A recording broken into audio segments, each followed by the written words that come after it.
Siya ang nagpalaki sa pamangkin na si Burnok, kaya masakit sa kanyang kalooban ang paninira daw ni JR. Dahil lang sa balot, Weng, humarap ka na.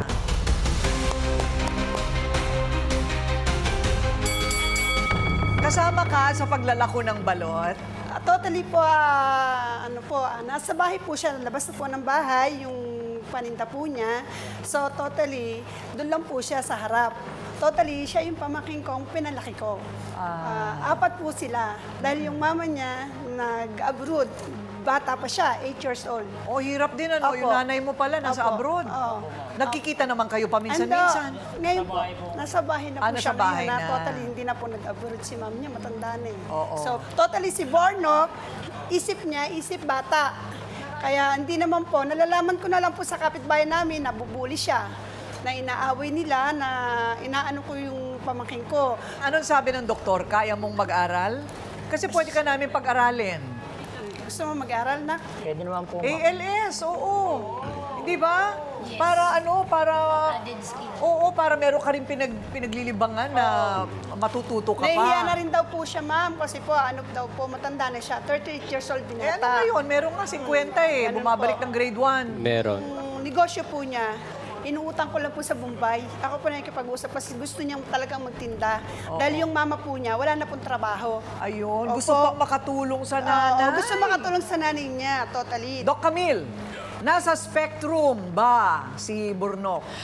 Kanina kasi nag-assessment po kami, ate ko rin, kasi gusto ko ding malaman dahil ayoko naman basta biglang magbibigay ng diagnostic impression. Definitely, nung nagkaroon po kami ng assessment, unang-una, hindi po siya makabasa, hindi rin siya makasulat.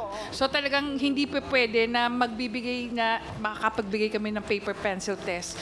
So nung nagbibigay siya ng stories niya, sobrang mga phrases lang. In fact, 2 words, 3 words, ganun. And then, paulit-ulit lang. So, I have to stop. And then, nung tinatanong ko na siya, sabi niya ganun na, hindi ko kaya yan. Wala akong alam. Hindi ko alam kung ano yung letter A, kung ano yung letter B. Pero pag tinanong niyo siya kung paano siya magsukli, believe ka. Dahil kasi may practical skills. So, ibig sabihin po, pagdating sa ganitong pagkakataon, ito yung sinasabi natin, it's a neurological condition, yung sinasabi natin, intellectual disability. Pero baka nasa level 1 lang po siya. Yung conceptual skills niya, medyo mahina lahat yon. Pero, meron siyang practical skills, which is yung pagsusukli, yung pagbibilang, yun lang po yung talagang alam niya. Pero in terms of social skills, medyo sabihin na natin na talagang tagilid. At the same time, meron pa pong isang nadiskubre na si Burnok po ay hanggang age 29 ay ginugulpe. Ginugulpe? Ginugulpe. Totally, yung ano po yun, yung kuya ko po yun. Nagbago na po siya ngayon. Nagbago?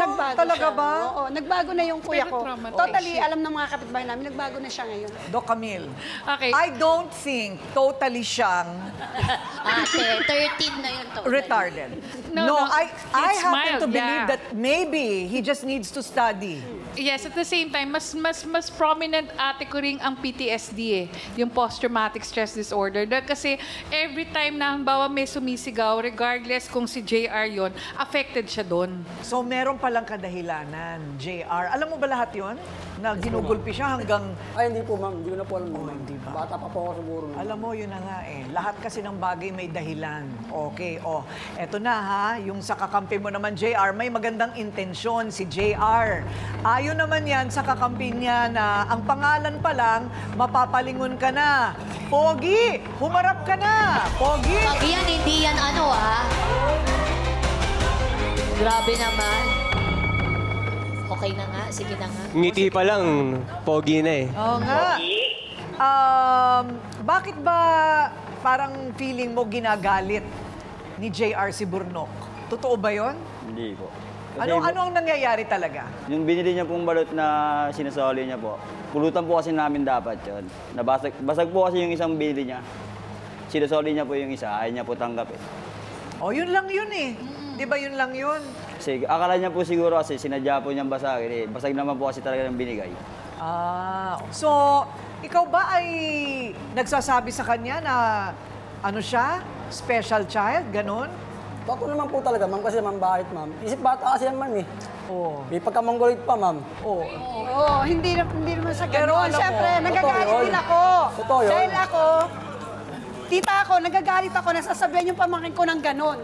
Anong nararamdaman mo, Burnok, pagka tinatawag ka ng ganong mga... Nasasaktan po ako, ma'am. Ha? Nasasaktan.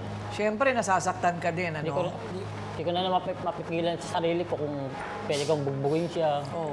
Pero Mabuti nga po naisip ko na nakakapagpigil rin pa. yung mga- Laki-laki ni Burnok eh. Awat ko din po siya. Oo, Ayoko rin po kailangan siya awatin mo may sarili mo. kaaway. Kaya Kasi kapos po, lang po, ma'am. kapitbahay po Kaya ako namin lang po siya. sinasabihan siya ng gano'n, ma'am, para ma'am, ipagtanggol niya rin yung sarili niya, para maging malawak po siya, ma'am. Maging palawak pag isip. Kasi ma'am, kumpare ko, kutusin mo, kumpare kong buo talaga yan, ma'am, eh. Oo, wag na kasi yung mga ganong salita, imbis na makatulong, baka lalong makasira sa isip. Pabayaan mo na, hindi mo na responsibilidad yun. Maging magandang kaibigan ka na lang siguro. So, okay, Burnok, gusto mo naman mag-aral. Opo, ma'am. O, kita mo, feeling ko talagang there's nothing deficient. Tingnan natin ha, hindi ba nakakabilib din naman si Burnok?